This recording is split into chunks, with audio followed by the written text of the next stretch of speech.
رب العالمین والصلاة والسلام علی رسولہ الکریم اعوذ باللہ من الشیطان الرجیم بسم اللہ الرحمن الرحیم اذ ظلموا انفسهم جاؤوک فاستغفروا اللہ واستغفر لهم الرسول لوجدوا اللہ توابا رحیما صدق اللہ مولانا العظیم وصدق رسولہ النبی الکریم الامین صلاۃ والسلام علیک یا سیدی یا رسول اللہ وعلی آلک و صحابک یا سیدی یا حبیب اللہ۔ ناظرین السلام علیکم ورحمۃ اللہ وبرکاتہ۔ عشرہ مغفرت چل رہا ہے۔ رب نے مغفرت کے دروازے تو کھول ہی دیے ہیں۔ جو بھی اللہ سے رجوع کرے گا، جو بھی اللہ کا بننے کی کوشش کرے گا، جو بھی اللہ سے اپنی محبت استوار کرنا چاہے گا، اسے موقع تو دیا جائے گا، لیکن مغفرت کے لیے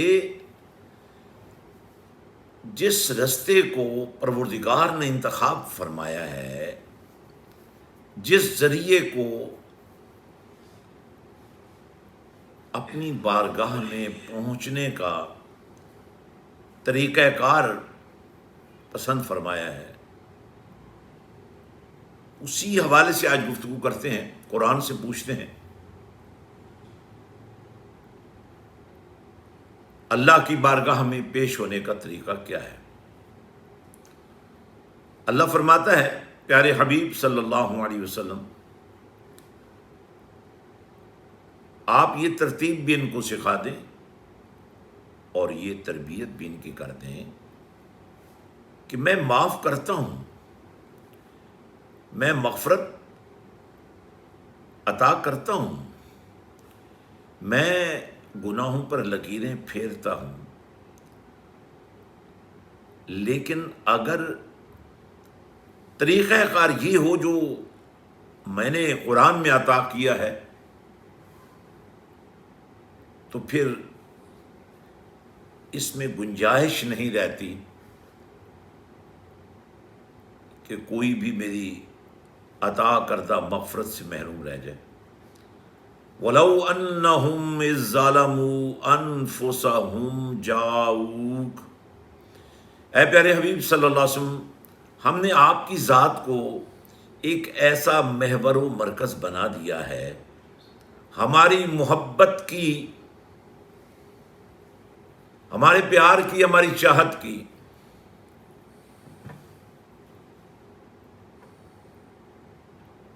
عطائیں آپ پر جاری رہتی ہیں،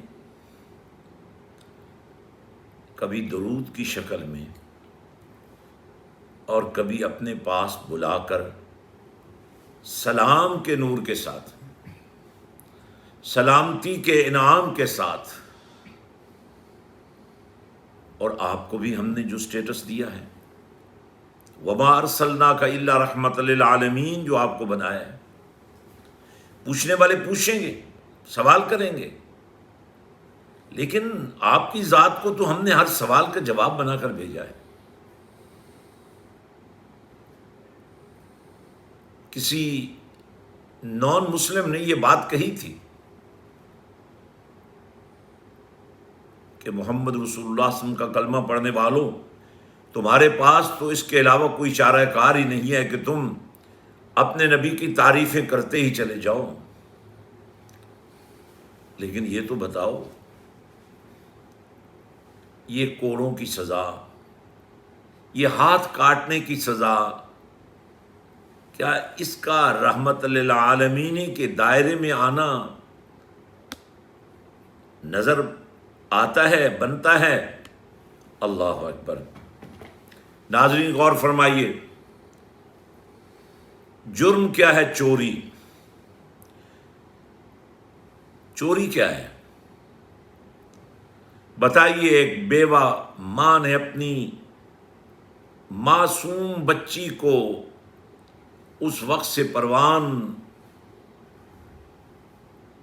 کرنا شروع کیا جب یہ معصومیت کے دور سے گزر رہی تھی۔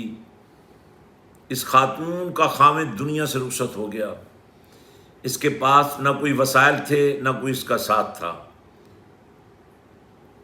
لوگوں کے گھروں میں کام کر کر کے، مزدوریاں کر کر کے اس نے اپنی بچی کو جوان کیا، اور اپنی اسی غریبی اور سفید پوشی میں اس کے لیے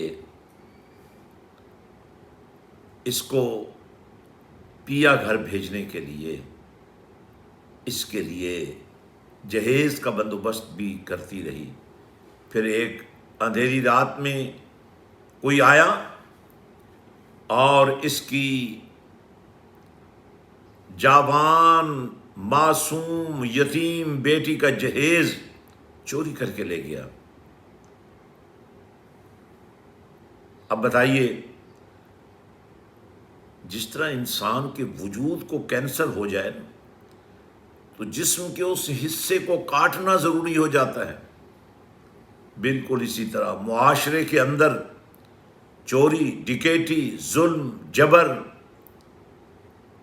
حقوق کا تعطل، ناانصافی، یہ وہ کینسر ہیں جو معاشرت کو تباہ کر دیتی ہیں اور معاشرے کو کینسر میں مبتلا کر دیتی ہیں۔ میں اپنے پاک نبی صلی اللہ علیہ وسلم کی رحمت للعالمین پہ قربان جاؤں، 1400 سال پہلے چور کا ہاتھ کاٹنے کا اس لیے حکم دیا کہ اگر کینسر کا علاج ہاتھ کاٹنے سے ہو سکتا ہے تو جسم کو بچا لیا جائے، جسم کو نہ کاٹنا پڑے۔ اللہ پاک نے ایسا نظام ترتیب دیا، ایسا طریقہ کار عطا فرمایا، ایسی کرم نوازی فرمائی، اپنے دروازے بھی کھول دیے۔ اللہ کے پاک ناموں کا ورد کرتے چلے جائیے، اس کی ذات سے لے کر اس کی صفات کے انوار سے گزرتے چلے جائیے۔ الرحمن الرحیم حی قیوم، بڑھتے چلے جائیے۔ ہر نام میں کرم ہے، ہر نام میں عطا ہے، ہر نام میں بخشش ہے، عطا ہے۔ لیکن فرمایا پیارے محبوب صلی اللہ علیہ وسلم، ہم نے آپ کی ذات کو بھی حقیقت محمدیہ کا روپ دے کر، اپنی صفات کا جلوہ عطا کر کے، اپنی ذات و صفات کا مظہر بنا کر آپ کو منصب رحمت للعالمین پر فائز کیا ہے۔ اس لیے اگر کوئی مجھ سے یقینی بخشش چاہتا ہے، مغفرت چاہتا ہے، تو اسے چاہیے اگر اس سے کوئی خطا ہو جائے، اگر وہ اپنی جان پہ ظلم کر بیٹھے، اگر اس سے بھول ہو جائے، اس سے لغزش ہو جائے، اس سے پاپ ہو جائے، اس سے گناہ ہو جائے، تو جاؤک وہ آپ کی بارگاہ میں آ جائے۔ آپ سے بڑھ کر اللہ کو منانا کسی اور کے بس کی بات ہی نہیں ہے۔ آپ کو ہم نے ایسا نور سفارش عطا کیا ہے، جب آپ کی بارگاہ میں آپ کے قدموں سے لپٹ کر، آپ کے در اقدس پر بیٹھ کر کوئی آنسو بہاتے ہوئے اللہ سے مغفرت طلب کرتا ہے، تو آپ کو ہم نے ایسا کریم بنا کے بھیجا ہے، ایسا رؤوف بنا کے بھیجا ہے، ایسا رحیم بنا کے بھیجا ہے، ایسا عزیز بنا کے بھیجا ہے، ایسا حریص بنا کے بھیجا ہے کہ آپ اس کی سفارش کیے بغیر رہ نہیں سکتے۔ وَلَوْ أَنَّهُمْ إِذ ظَّلَمُوا أَنفُسَهُمْ جَاءُوكَ، یا اللہ مدینہ بڑی دور ہے، جو مدینے میں رہتے تھے وہ تو بارگاہ مصطفیٰ میں حاضر ہو کر تیری بارگاہ سے مغفرت طلب کر لیتے تھے۔ مدینہ دور ہے، آواز آتی ہے النبی اولا بالمؤمنین من انفسہم۔ ہاں اس میں کوئی شک نہیں، مدینہ دور ہے، لیکن سنو مدینے والا تم سے دور نہیں ہے۔ یہ شان نبوت ہے، یہ شان مصطفائی ہے، یہ شان کریمی ہے مصطفیٰ کو جو عطا کی گئی ہے۔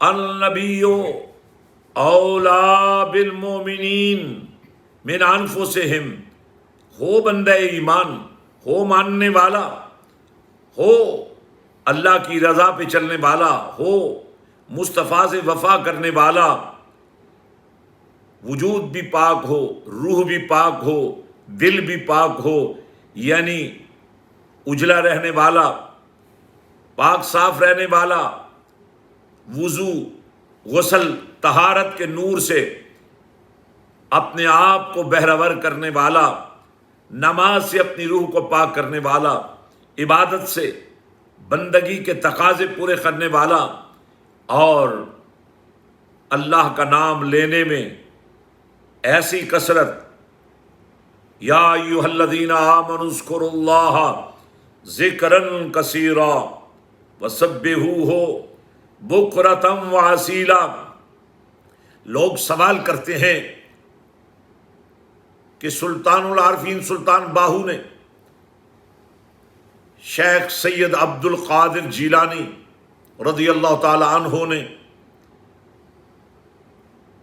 علی حجویری داتا گنج بخش نے، فرید الدین گنج شکر نے، شیخ احمد سرہندی فاروقی مجدد الفسانی نے کون سی تفسیر کی، کون سی تشریح کی احادیث کی؟ سنو، اللہ فرماتا ہے یا ایھا الذین آمنوا اذکروا اللہ ذکرا کثیرا۔ یہاں کثیرا کی تفسیر سنو، عارفوں کے بادشاہ نے اس کی تفسیر کرتے ہوئے فرمایا جو دم غافل سو دم کافر، یعنی کثرت کیا ہے؟ سانس بھی لو تو اللہ کا نام لو۔ دم، جو دم، اگر سانس لیا، اور یہ سانس وہ نظام ہے، سانس لینا، سانس کا اندر جانا باہر آنا، یہ وہ نظام ہے جو قائم رہے تو زندگی قائم ہے۔ آنکھ دیکھتی رہتی ہے، زبان بولتی رہتی ہے، سماعتیں کام کرتی رہتی ہیں، ہاتھ اور پاؤں گرفت اور رفتار میں کمال دکھاتے ہیں، سوچیں، نیتیں، ارادے قائم رہتے ہیں، اور اگر یہ سانس کی ڈوری ٹوٹ جائے تو آنکھ بند ہو جاتی ہے، زبان بند ہو جاتی ہے۔ لیکن جس نے زندگی میں اپنے آپ کو ایسا بنا لیا کہ سانس لی اللہ کا نام لیا، تو قرآن نے 20 تفسیر کو، قرآن کی وہ تفسیر جسے خود قرآن لوگوں کے سامنے کھول کر بیان کرے، فَاذْكُرُونِي أَذْكُرْكُمْ وَاشْكُرُوا لِي وَلَا تَكْفُرُونَ۔ پس میرا ذکر تمہیں ذاکر بنا دے گا، اور اس کے بدلے میں جب میں تمہارا ذکر کروں گا تم مذکور ہو جاؤ گے، اور شکر گزاری کا حق بھی ادا ہو جائے گا، اور کفر کی دنیا سے بھی نجات پا جاؤ گے۔ اللہ کا فرمان ہے فَاذْكُرُونِي، پس میرا ذکر کرو، اذکرکم، میں تمہارا ذکر کروں گا۔ مولا ہم تو ذکر کریں گے، رک جائیں گے؟ فرمایا نہیں، جب میں نے اعلان کر دیا تم میرا ذکر کرو میں تمہارا ذکر کروں گا، تم اگر رک بھی جاؤ گے، تم اگر مر بھی جاؤ گے، تم میری بارگاہ سے تمہارے لیے ذکر اس طرح جاری ہوگا کہ تمہاری قبر سے بھی خوشبو آئے گی اللہ کے پیار کی۔ نام فقیر تنہا دا باہو، قبر جنہاں دی جیوے ہو۔ آپ فرماتے ہیں جو دم غافل سو دم کافر، سن مرشد اے فرمایا ہو۔ مرشد رشد سے ہے، رشد کا تعلق اس ہدایت سے ہے جو صرف جنت نہیں لے جاتی بلکہ مولا تک پہنچاتی ہے، جو صرف اجر ثواب نہیں دلواتی، ہدایت عطا کرتی ہے۔ ایسی ہدایت کہ بندہ کبھی گمراہ نہیں ہو سکتا۔ اس کائنات کے سب سے بڑے مرشد مدینے والے آقا ہیں، جن سے نور چلا۔ پیری مریدی کا معیار غلامی مصطفیٰ کے بغیر بنتا ہی نہیں ہے۔ اگر کسی نے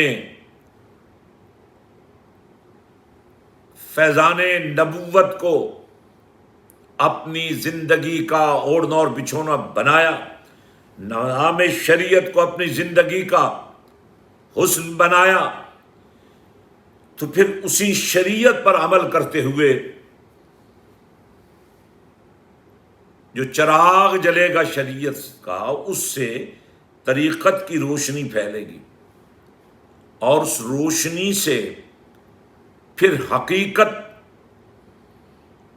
کا نور جلوہ گر ہوگا جو انسان کو اللہ کی معرفت تک پہنچا سکتا ہے۔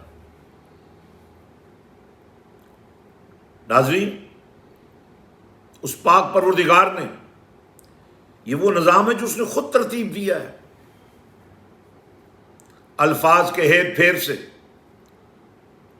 تراجم کی اور تشریحات کی دنیا میں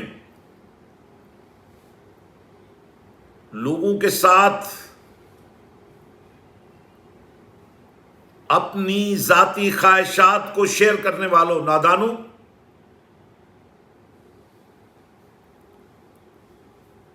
اگر کوئی کسی کو گالی دے، کوئی کسی کو پتھر مارے، کوئی کسی کی غیبت کرے، کوئی کسی کو بہتان لگائے، اس کا تو کوئی اثر ہوتا ہے نا۔ تو اگر کوئی کسی کو دعا دے، کوئی کسی کو اللہ کی محبت کا نور عطا کرے، اسی لیے مقام مرشد کو سمجھنا بہت ضروری ہے۔ مرشد اپنی ذات میں گم ہونے یا اپنی ذات میں کسی کو گم کرنے کا نام نہیں ہے۔ مرشد ہاتھ سے پکڑ کر مدینے والے تک لے جائے، اور مدینے والے تو پھر وہ ہیں جن کی بارگاہ میں آنے والا اللہ سے کبھی دور نہیں رہتا۔ اس بات کو قرآن نے بیان کیا ہے، ان الذین یبایعونک انما یبایعون اللہ ید اللہ فوق ایدیہم۔ در در پہ بکتے ہو، سامنن کلیلہ کے چکر میں بکتے ہو، صبح و شام بکتے ہو، دن رات بکتے ہو۔ بکنا ہے تو مولا کی بارگاہ میں آ جاؤ، اس کے نبی سے تعلق بنا لو۔ جب تک بکے نہ تھے کوئی پوچھتا نہ تھا، میرے کریم آقا آپ نے خرید کر انمول کر دیا۔ جنہیں نبی نے خریدا، جو نبی کی بارگاہ میں بکے، انہیں اللہ نے خرید لیا۔ یہ سودا پھر یہیں تک نہیں رہتا۔ اس لیے معزز ناظرین و سامعین، پیری مریدی کو اپنی خواہشات کا غلام مت بناؤ، پیری مریدی کے ذریعے شریعت مصطفیٰ کا جھنڈا اٹھاؤ، غلامی مصطفیٰ کا جھنڈا اٹھاؤ اور دنیا کو بتاؤ وہ علم جو عمل نہ بن سکے اور وہ عمل جو روحانیت کے مقام تک نہ پہنچ سکے، وہ عبادت جس میں معرفت نہ آ سکے، وہ ولایت جس میں کرامت ظاہر نہ ہو سکے، تو پھر بتائیے آپ دنیا کو کیا منہ دکھائیں گے کہ آپ کی باتیں صرف باتیں ہیں، آپ کا کلام صرف کلام ہے؟ کلام کرنے والوں مزہ تو تب ہے نا جب تم کلام کرو تو دل پر اثر کر جائے۔ حضرت مالک بن دینار رضی اللہ تعالیٰ عنہ ایسے اللہ کے کامل بندے گزرے ہیں جن کی زندگی ایک مثالی زندگی ہے۔ ایک سفر پر ایک گاؤں سے گزر رہے تھے، دیکھا ایک نوجوان بڑے انہماک کے ساتھ بڑے شوق و مستی میں ایک بہت بڑے محل نما مکان کی تعمیر میں مصروف ہے۔ آپ نے اپنے ساتھی سے ہمراہی سے فرمایا کاش اسے یہ خبر ہوتی کہ یہ جس محبت میں گرفتار ہے یہ تو اس کو نصیب ہی نہیں ہوگا۔ کہا حضور والا آپ تو اللہ کے کامل بندے ہیں، اس کی رہنمائی فرما دیں۔ اب اس کے پاس تشریف لے گئے، فرمایا نوجوان بہت زیادہ مشغول ہو، بڑی محبت سے یہ کام کر رہے ہو، یہ سب کچھ کیا ہو رہا ہے؟ کہا حضور والا میں اس علاقے میں ایک ایسا مکان بنانا چاہتا ہوں جس کی کوئی مثال نہ ہو۔ لوگ آشش کر اٹھے۔ فرمایا تو کیا تم اس مکان کی دیواروں میں سونے اور چاندی کی اینٹیں لگاؤ گے؟ کہنے لگا نہیں، یہ تو ممکن نہیں ہے۔ کیا فرمایا اس کی زیب و زینت کے لیے ہیرے موتی اور جواہرات جڑو گے اس کے اندر؟ کہا حضور والا اس کی بھی گنجائش نہیں رکھتا۔ فرمایا پھر ایک سودا کیوں نہیں کر لیتے؟ اس مکان کی محبت کی جگہ اگر تم اللہ سے سودا کر لو اور اس کے بدلے میں اللہ تمہیں ایک ایسا محل عطا کرے جس کے اندر سونے اور چاندی کی اینٹیں لگی ہوں، جس کے اندر ہیرے موتی جواہرات جڑے ہوں، جس کے اندر دودھ اور شہد کی نہریں بہہ رہی ہوں، بس یہ کلام سننے کی دیر تھی، دل پر اثر ہوا، چیخ ماری، گر پڑا، ہوش میں آیا، آنکھوں سے آنسو جاری تھے، کہنے لگا کہ اللہ کے بندے مجھے یہ سودا منظور ہے، جتنا مال و منال تھا آپ کی بارگاہ میں پیش کر دیا اور آپ نے وہیں کھڑے کھڑے تقسیم کر دیا، جو حقدار تھے ان کو دے دیا۔ جب چلنے لگے تو اس نے اتنا عرض کیا اللہ کے بندے اتنا بڑا سودا کیا ہے، اس پر چند حرف لکھ دو کہ کل قیامت کے دن اللہ کی بارگاہ سے تمہیں ان شرائط اور ان خصوصیات کا حامل محل ملے گا۔ آپ نے کاغذ کا پرزہ لیا، اس پر لکھا اللہ کا بندہ مالک بن دینار فلاں ابن فلاں سے وعدہ کرتا ہے کہ کل قیامت کے دن اللہ کی بارگاہ سے ان خصوصیات کا محل دلوا دوں گا۔ اس سے پہلے کہ میں اس گفتگو کو آگے بڑھاؤں، میں ایک لمحے کے لیے آپ کو بارگاہ مصطفیٰ صلی اللہ علیہ وسلم میں لے آتا ہوں احادیث مبارکہ کی روشنی میں۔ میرے اور آپ کے پاک نبی صلی اللہ علیہ وسلم نے فرمایا، اے عمر، اور یہ ان سب کے لیے تھا جو بھی نبی کے اس عاشق جس نے صحابیت کا درجہ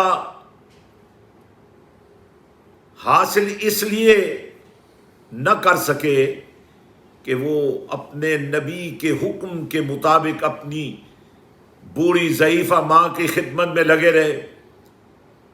تابعین میں بھی ان کا نام سب سے اوپر والی فہرست میں ہے۔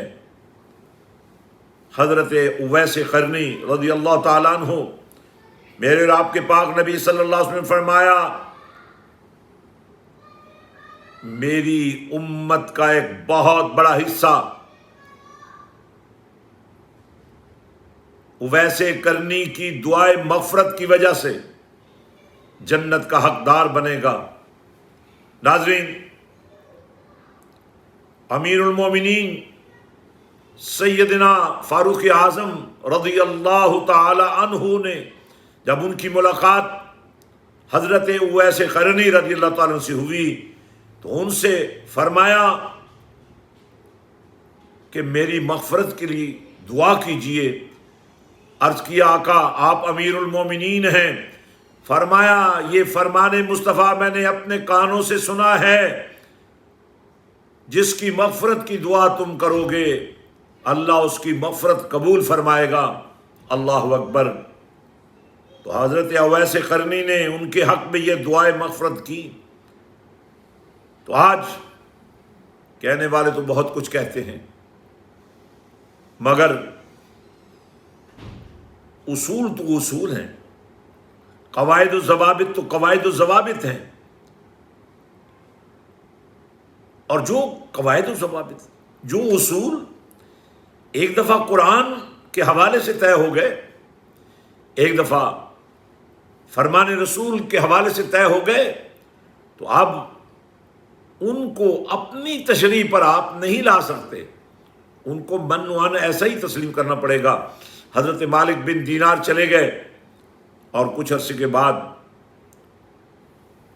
آپ کے ہم سفر نے عرض کیا، آقا وہ ایک کاغذ کا پرزہ فلاں گاؤں میں جب ہم گئے تھے تو آپ نے ایک شخص کو دیا تھا، ویسا ہی کاغذ آج مجھے مسجد کی محراب میں ملا ہے، آپ کی بارگاہ میں پیش کیا، اور آپ نے فرمایا چلو اس گاؤں میں چلتے ہیں۔ وہاں پہنچے، پوچھا اس نوجوان کے بارے میں کہ اس کا کیا معاملہ ہوا۔ لوگوں نے بتایا کہ چند عرصہ پہلے اس کا آخری وقت آ گیا، اس نے ایک کاغذ کا پرزہ ہمیں دیا تھا، وہ ہم نے اس کے کہنے پر اس کے کفن کے اندر رکھ دیا تھا۔ حضرت مالک بن دینار رضی اللہ تعالیٰ نے وہ کاغذ کا پرزہ ان کے سامنے کیا، چیخیں نکل گئیں۔ اب کاغذ کا پرزہ وہی تھا، لیکن جو عبارت کا مفہوم تھا بدل چکا تھا۔ لکھا ہوا تھا کہ اللہ نے اپنے بندے مالک بن دینار کا کیا ہوا وعدہ ہی پورا نہیں کیا، اس سے بھی زیادہ ادا کر دیا۔ ناظرین، آئیے یہاں تو بارگاہ مصطفیٰ کی بات ہو رہی ہے۔ وَلَوْ أَنَّهُمْ إِذْ ظَلَمُوا أَنفُسَهُمْ جَاءُوكَ فَاسْتَغْفَرُوا اللَّهَ وَاسْتَغْفَرَ لَهُمُ الرَّسُولُ لَوَجَدُوا اللَّهَ تَوَّابًا رَحِيمًا۔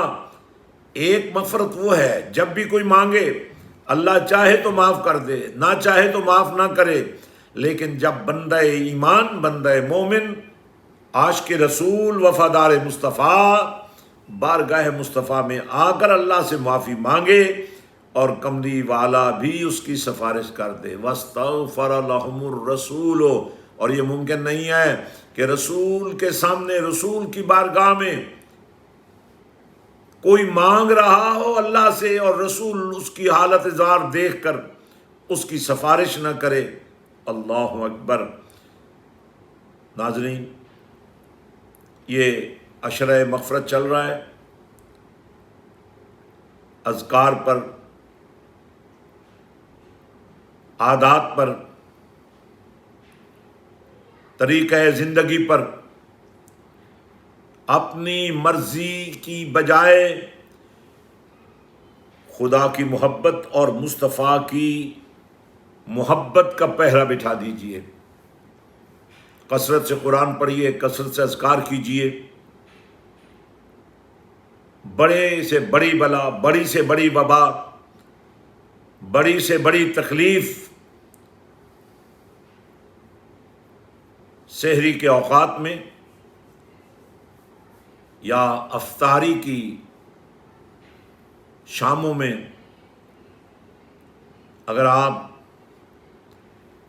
ایک تسبیح درود شریف 11 مرتبہ سورۃ فاتحہ، 11 مرتبہ سورۃ اخلاص اور 11 مرتبہ سورۃ ناس پڑھ کر اپنے اوپر پھونک لیں، پانی پر پھونک لیں، پی لیں، اور کوئی بھی آسیب زدہ ہو، مصیبت زدہ ہو، بیمار ہو،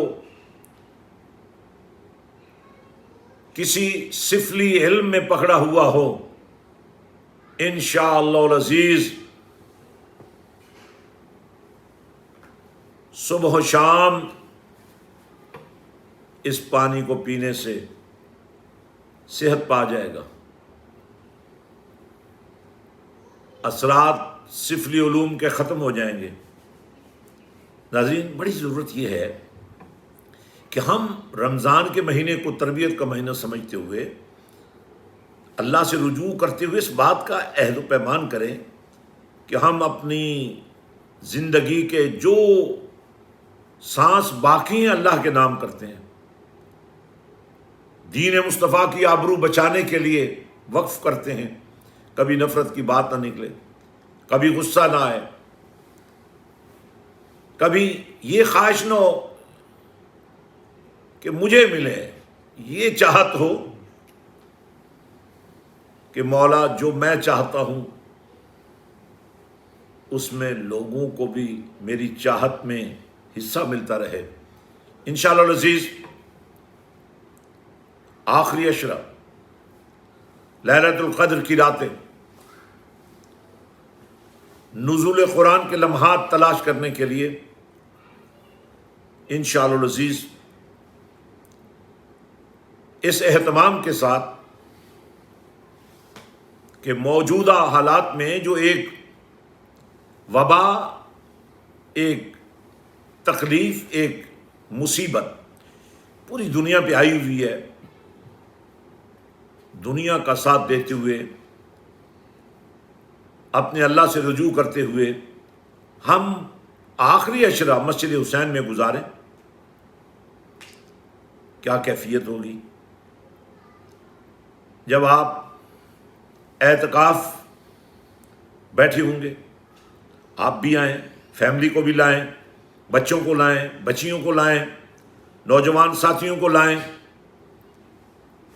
دربار دربار سخی سلطان باہو پر بننے والی یہ مسجد حسین ہزاروں نوجوانوں کی تربیت کا پورا اہتمام موجود ہے، بچیوں کے لیے پردے کا اہتمام موجود ہے۔ آئیے، رابطہ کیجئے، منتظمین سے جڑیے، منتظمین سے رابطہ کیجئے، تاکہ جب شب عید الفطر آپ اعتکاف سے اٹھیں تو آپ کا دل بدل چکا ہو، آپ کی زندگی بدل چکی ہو، کردار بدل چکا ہو، اخلاق بدل چکا ہو، عادات بدل چکی ہوں، اور آپ کی زندگی میں درود مصطفیٰ داخل ہو چکا ہو، آپ کی زندگی میں افضل الذکر لا الہ الا اللہ محمد رسول اللہ صلی اللہ علیہ وسلم کی صداؤں کا نور بس چکا ہو۔ کلمہ نال میں نہاتی دھوتی، کلمہ نال ویاہی ہوں، کلمہ میرا پڑھیا جنازہ، کلمہ گور سہائی ہوں، کلمہ نال بہشتیں جانا، کلمہ کرے صفائی ہو، واہ نصیب انہاں دے یا حضرت باہو جنہ صاحب آپ پلائی ہو۔ اور یہی کلمہ جب صحبت مرشد میں پڑھو گے تو کیا کیفیت ہوگی؟ زبانی کلمہ ہر کوئی آکھے، دل دا پڑھدا کوئی ہو، دل دا کلمہ عاشق پڑھ دے، ایک ہی جانن یار گلوئی ہو۔ جتھے کلمہ دل دا پڑھی وے، اوتھے جیب نہ ملدی ڈھوئی ہو۔ اے کلمہ مینوں سونے کملی والے آقا نے پڑھایا باہو، میں صدا سہاگن ہوئی ہوں۔ اللہ تعالیٰ اس ماہ مبارک کا صدقہ اور اس عشرہ مغفرت صدقہ ہمارے گناہوں کو معاف فرمائے، اور کملی والے آقا صلی اللہ علیہ وسلم کی توجہات کا صدقہ سفارش مصطفیٰ میرے اور آپ کے مقدر کو سنوار دے۔ وآخر دعوانا ان الحمدللہ رب العالمین۔ اگر تم رات کو گھر جا کر ماں باپ سے صرف مسکرا کے بات لیا کرو، جس مدینے والے کا تم نے کلمہ پڑھا ہے، کبھی اس کی اداؤں پر قربان ہو کر دیکھا کرو یار۔ جب ایک باپ اپنی جوان بیٹیوں کے گھر بیٹھے ہوئے گانے سن رہا ہے، اگر آپ کا بیٹا آپ کو انگلی سے پکڑ کر جہنم سے نکال کر جنت میں لے جائے۔ دیکھیے روحانی دنیا وِد صاحبزادہ حضرت پیر سلطان فیاض الحسن سروری قادری کے ساتھ۔